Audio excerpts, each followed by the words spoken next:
Quando a gente fala de magia, qual que é a primeira coisa que vem na sua cabeça? É alguém com um manto e um cajado, tipo Gandalf? Ou sei lá, um caldeirão borbulhando num canto escuro, cheio de fumaça e um manual de encantamentos?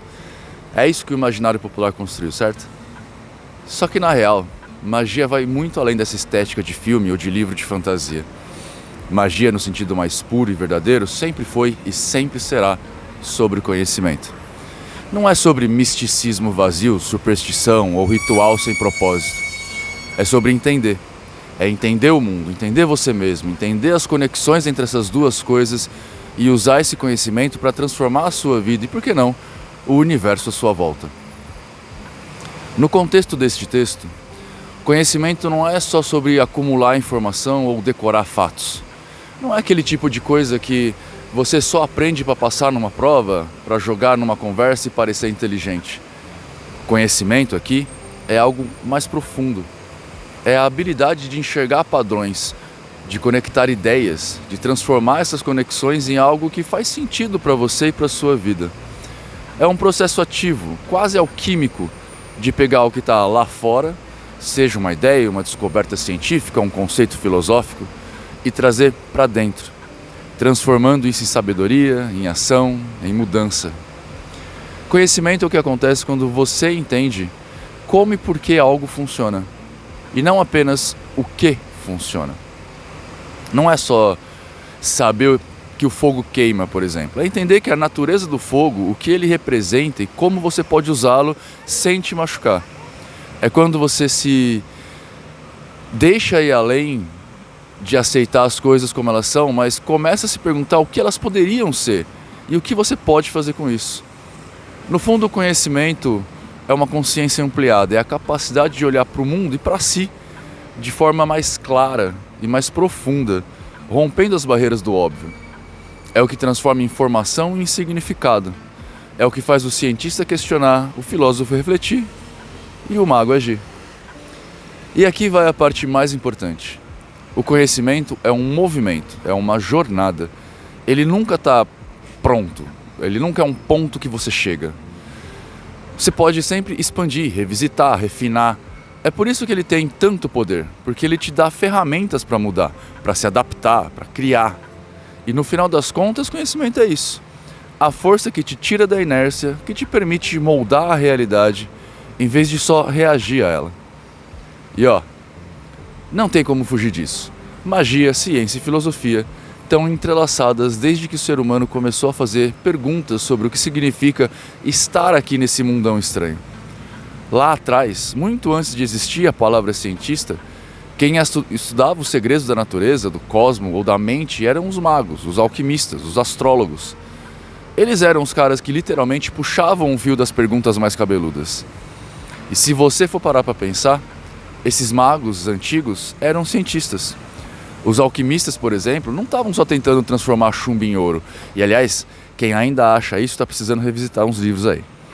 O que eles queriam era encontrar um padrão universal, uma fórmula de transformação que servisse tanto para a matéria quanto para a alma.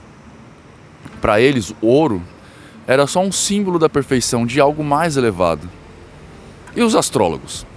Hoje em dia a gente tem telescópios e supercomputadores para estudar os movimentos dos astros, mas naquela época lá atrás era tudo feito na raça. E olha que absurdo.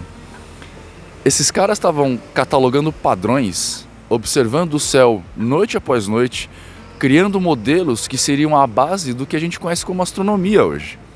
Você sabia, por exemplo, que Johannes Kepler, o mesmo Kepler que você aprendeu na aula de física, era o que você pode considerar hoje em dia como mago? Você não sabe quem foi Kepler? Tá. Kepler é um daqueles nomes que aparecem na história da humanidade como um divisor de águas. Tipo Isaac Newton, Leonardo da Vinci, Platão, Kepler. Ele viveu no final do século XVI, início do XVII, numa época em que ciência, magia e filosofia não eram tão separadas por barreiras rígidas, né, como a gente tem hoje em dia. Kepler era um astrônomo, um matemático, um filósofo e astrólogo. Ele é conhecido principalmente pelas leis do movimento planetário, que descrevem com precisão matemática como os planetas orbitam ao redor do Sol. Foi um trabalho na época revolucionário que abriu caminho para a física moderna, inclusive para Newton formular a teoria da gravidade. O trabalho do Kepler e a sua visão de mundo mostra pra gente exatamente o que a gente está falando sobre magia ser conhecimento e sobre como a ciência, a filosofia e magia estão profundamente interligados. As leis dos movimentos planetários que ele formulou são o ápice da racionalidade científica. Mas ao mesmo tempo, a busca pela harmonia cósmica era quase uma prática espiritual para ele. O Kepler queria entender o universo porque acreditava que ao fazer isso, ele também estaria de alguma forma entendendo algo sobre a nossa relação com o divino, com o que transcende. O Kepler personifica a ideia de que o conhecimento é um fluxo e não uma gaveta. Ele foi um cientista no sentido moderno da palavra, usando matemática rigorosa, observação meticulosa para descrever o nosso universo. Mas ele também era um filósofo, porque refletia sobre o significado de tudo isso. E era mago, no sentido mais profundo do termo, porque ele buscava transformar a sua percepção e a percepção da humanidade sobre o cosmos. Ele nos ensina que o caminho do conhecimento, seja ele científico, filosófico ou mágico, não é sobre escolher um lado, mas sobre integrar os lados. Kepler olhava para o céu e viu uma dança, uma sinfonia cósmica. Ele pegou essa dança e traduziu em equações, mas ele nunca perdeu de vista o fato de que essas equações também tinham alma, que elas falavam sobre algo maior. E é exatamente sobre essa visão que a gente precisa resgatar, se a gente quiser ser mago no sentido verdadeiro da palavra mago. Olhar para a ciência como um instrumento poderoso, para a filosofia como um guia e para a magia como uma aplicação prática que transforma a nossa vida e a nossa relação com o universo. Só que o que acontece hoje em dia? A gente vive numa sociedade que adora colocar tudo em pequenas caixinhas separadas. Isso é importante porque, de alguma forma, né, a gente está cada vez produzindo mais conhecimento e descobrindo mais coisas. E não é mais possível a gente colocar tudo na nossa cabeça como era antigamente. Isso aqui é ciência, isso aqui é filosofia, e aqui e ali, aquilo é coisa de quem acredita em magia, como se magia fosse algo menor, algo irracional, né? Mas isso é uma visão bem limitada. Durante a maior parte da história, essas três áreas, magia, ciência e filosofia, eram só diferentes formas de explorar as mesmas perguntas essenciais. Quem somos nós? De onde a gente veio? Como o mundo funciona? E o que a gente pode fazer com todo esse conhecimento que a gente adquire? No fundo, o que a magia ou faz com a gente, ou o que sempre tentou fazer, é criar mudança na forma como a gente percebe e interage com esse mundo. E onde é que isso acontece? No cérebro. O nosso cérebro é o lugar onde a realidade externa encontra o mundo interno. Tudo que você sente, tudo que você vê, tudo que você percebe, tudo que você decide, está rolando aqui dentro. E o mais louco é que muitos dos conceitos que os magos e filósofos antigos falavam pra gente lá atrás, sem microscópio, sem tomografia, estão sendo de alguma forma explorados pela ciência agora. Quer um exemplo? Os alquimistas, como eu disse antes, falavam sobre transformação, certo? Só que eles estavam falando aparentemente de chumbo e ouro, mas não era só isso. Eles estavam falando de transformar a si mesmos, de refinar o espírito, de alcançar um estado mais elevado de consciência, beleza? Hoje a neurociência tem um termo para isso: neuroplasticidade. É a capacidade do cérebro se reconfigurar, de criar novas conexões, de literalmente mudar. Tudo isso baseado em estímulos e experiências e aprendizados. Você percebe? É o mesmo conceito, só que agora não só sabemos que isso é realmente importante ou não, como também sabemos como fazer, o que isso causa e mais que isso, a gente sabe reproduzir esses resultados. Agora, pensa nos rituais. Muita gente olha para um ritual mágico e vê só uma coreografia esquisita, cheia de símbolos que não fazem lá muito sentido. Mas a ciência já mostrou pra gente que esses gestos, palavras e repetições são poderosos. Eles ativam regiões no cérebro que aumentam a concentração, geram mudanças no estado emocional e criam significado para a nossa vida.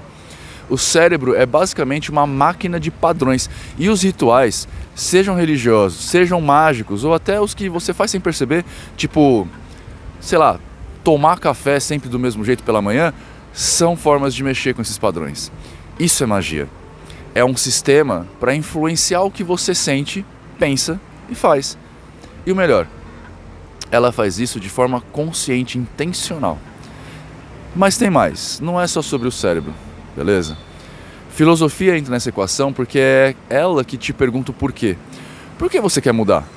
Por que você quer transformar o que está ao seu redor? O que você espera alcançar com isso? Sem essas perguntas, você só está jogando o jogo sem saber nenhuma regra. Filosofia é o mapa, neurociência é a bússola e magia. Magia é o caminho que você escolhe trilhar quando entende que não precisa ficar preso a velhas rotas. E é aí que a gente vê que a gente pode voltar para aquela pergunta. O que significa ser mago hoje? Porque olha, eu vou te contar um segredo. Não é sobre andar de manto ou usar um chapéu pontudo. Embora a gente possa assim fazer isso, afinal de contas o mago é livre. Ser mago é ser alguém que domina a si mesmo e por consequência domina a realidade. É entender que o mundo não é um dado fixo, que as coisas não são como são porque sim. É saber que conhecimento, seja ele científico, filosófico ou mágico, tem o poder de abrir portas, de criar possibilidades, de te fazer chegar em caminhos que antes pareciam inalcançáveis. E se você quer seguir por esse caminho, não dá para ser raso. Não dá para parar na superfície e achar que uma frase bonita resolve tudo. Magia exige estudo, exige dedicação. Você tem que mergulhar fundo, explorar a ciência, filosofia, psicologia, espiritualidade. Tem que entender como as coisas funcionam tanto dentro de você quanto fora de você. E mais importante, tem que estar disposto a mudar. Porque a magia verdadeira começa dentro de você. É quando você transforma seu olhar, seu pensamento, seu jeito de estar no mundo, que a realidade vai responder. Os magos antigos já sabiam disso. Eles olhavam lá para as estrelas e viam ciência, filosofia, magia, tudo misturado. Eles sabiam que o universo não se explica numa só língua. Que cada ferramenta, seja ela um telescópio, um pergaminho, um ritual, é só um meio para você alcançar o mesmo objetivo, a verdade. E mano, essa verdade nunca foi algo fixo, algo pronto. Ela é construída. E quem a constrói é você com seu conhecimento. Então, o que eu estou dizendo aqui é muito simples, mas também é muito poderoso. Se você quer mudar a sua vida, se você quer entender o mundo, o caminho é o mesmo que sempre foi. Buscar conhecimento. Porque na boa, magia não é sobre acreditar. Magia é sobre entender. E quando você entende, cara, nada mais te segura.